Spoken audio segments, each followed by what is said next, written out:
తెలిసిన వాళ్ళే ఉంటారు, తెలియని వాళ్ళు ఎవరు లేరు. దేహినోస్మిన్ యథా దేహే కౌమారం యవ్వనంజరా తథా దేహాంతర ప్రాప్తిర్ధీరస్తత్ర ముహ్యతే.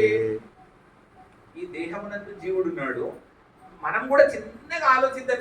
ఎందుకు ఎవరైనా బతుకున్న ఎవరైనా కాల్ చేస్తారా? లేకపోతే భూమిలో పాతేస్తారా? ఈడికెళ్ళి ఒక మనిషిని తీసుకుపోదాం. ఇప్పుడు మనం తీసుకుపోయి కట్టెల మీద వండబెట్టి అగ్గి ముట్టిద్దాం. ఎట్లుంటది ఇక అప్పుడు చెప్పండి. కానీ శరీరము నుండి ఆ జీవాత్మ ఇట్లా తప్పుకోగానే ఇది ఏమైపోతుంది? జడమైపోతుంది, కట్టయిపోతుంది. ఈ పోయింది ఎక్కడ పోయింది? ఏం పోయింది? ఈ చైతన్యం ఎక్కడ పోయింది?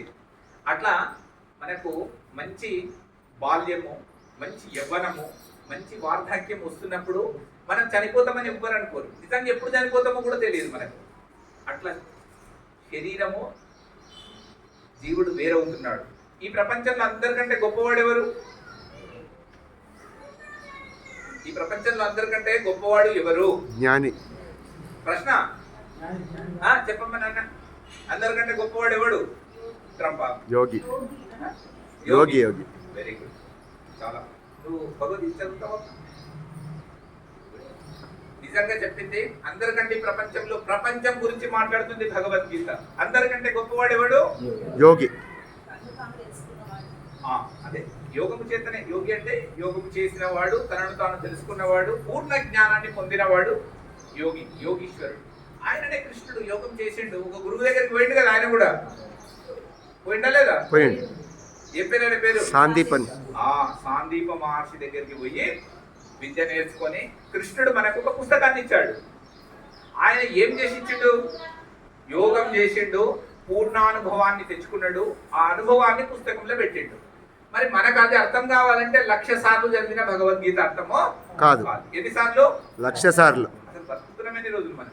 35,000 సంథింగ్, 100 రోజులు అయితే. మళ్ళీ పిల్లలకు చదవలేరు కదా. అంటే ఎన్ని రోజులలో దాన్ని అధ్యయనం చేయాలి చూడండి. ఎంత స్పీడ్గా ఉండాలి మనము, ఎంత యాక్టివ్గా ఉండాలి. భగవద్గీతను అర్థం చేసుకునే సామర్థ్యం రావాలంటే ఎన్ని పుస్తకాలు చదువుతాం మనం? ఒక రామాయణం చదవడానికే 10 సంవత్సరాలు పడుతుంది. భారతం చదవడానికి, మహాభారతం చదవడానికి, భగవద్గీత ఎన్ని పురాణాలు, ఎన్ని ఉప పురాణాలు, ఎన్ని వ్యాఖ్యానాలు, ఎంతమంది ఇంకా రాస్తూనే ఉన్నారు కొత్త కొత్త పుస్తకాలు. ఏది తెలుసుకుంటే ఈ ప్రపంచంలో ఇంకా తెలుసుకోవడానికి మిగిలి ఉండదో అలాంటి విద్యనే కృష్ణ పరమాత్మ భగవద్గీతలో ఇచ్చాడు. అది పూర్ణంగా అర్థం చేసుకుందామంటే ఒక జన్మ కూడా సరిపోతలేదు. కానీ అది తెలుసుకోవడానికి ఎక్కువ టైం పట్టదు. ఎన్ని రోజులు పడుతుంది?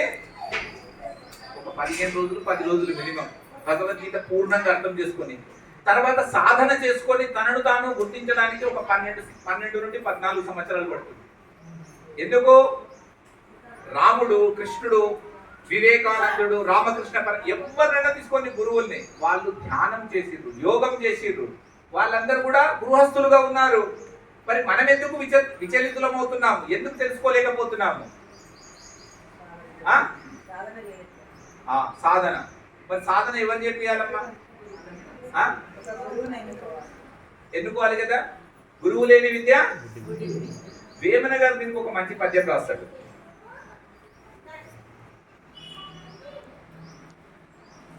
ఏ పద్యం చెప్తాడన్నా? అది కూడా ఒకటి